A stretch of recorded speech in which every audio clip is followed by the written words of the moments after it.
It's my absolute pleasure to be joined today by Dave Amlen and Tony Drootin from Sound on Sound Studios in Montclair, New Jersey. Fellas, thanks for taking time to talk to me today. You're very welcome. Here. Yep. The recording studio is a particular environment because, normally you have the engineer on one side of the glass and the artist on the other.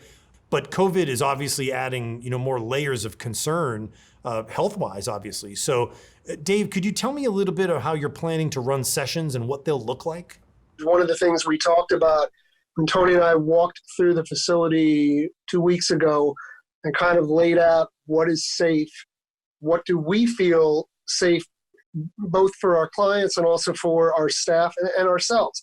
What is a safe environment to work in based on CDC, state, local guidelines, and also common sense, which sometimes gets overlooked, unfortunately. And we're limiting Studio A to no more than 10 people, but that also includes the use of 4 isolation booths.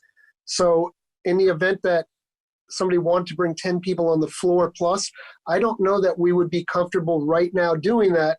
I mean, I think it's a case-by-case situation.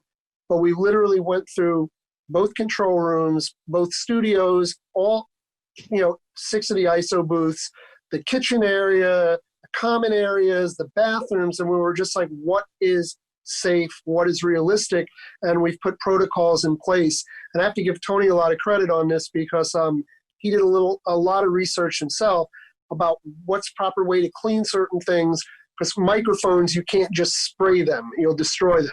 So there's a lot of things, guidelines that we got from manufacturer sites about how do you properly clean and disinfect things so that you limit the possibility that something like this could be transmitted accidentally by touch. And I mean, so far, I guess time will tell.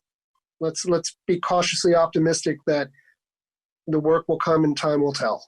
And Tony, to follow up on that, when you're talking to clients and booking sessions, tell me a little bit about how you see musicians operating differently. There still will be the need for musicians to be in the room and communicate and perform, but they'll have to be at a distance. Tell me what you think about that and how it'll go.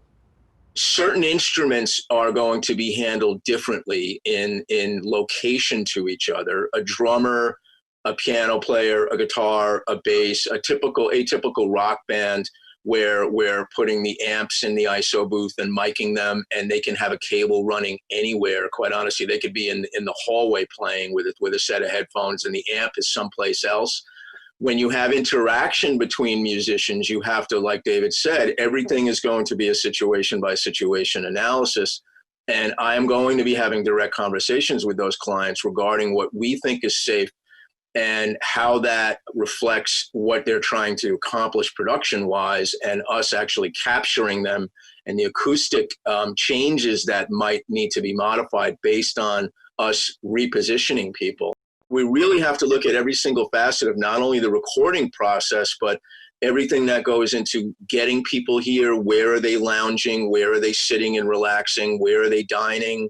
What restaurants are open? How are we picking that food up? There's a lot that goes into the coordination of all of it besides just the placement of the musicians in the room. What I find interesting is you moved your operations out here to New Jersey a couple of years ago, and that was obviously, dealing with issues specifically about being in the city, but also a lot of businesses have come out this way that, the industry has changed in ways that you don't have to be in the city. And now the pandemic has sort of doubled down on that. People don't even want to go in the city for health concerns in a lot of ways. Tell me your perspective on that and how you think things will be different moving forward. I think post-pandemic, a lot of people that Tony and I know, as I'm sure you as well, are very hesitant about the prospect of having to get on public transit, go into the city, get into an elevator in a building, deal with the old ways of doing business in New York. It's very scary. To wrap things up, Tony, can you tell me where people can find out more information about the studio and follow you on social media? All our social media links are on our website. We have a wonderful website that we developed over time. We actually have a 360 virtual tour on there that you can enter the studio and walk into every single isolation booth in every space here. So, or call me. I'll be happy. Don a mask, come on over. I'll be happy to show you the place personally. Our website is www.soundonsoundstudios.com, or you can shoot me an email. I'll be happy to answer any questions you have and schedule a call or a tour. And you can reach me at info@soundonsoundstudios.com. Well, I can't thank you both enough. I'm a huge fan of your current studio operations and, of course, of all the work you've done in the past. I'm thrilled you took time to speak with me today. Thank you so much. Very welcome, Brian.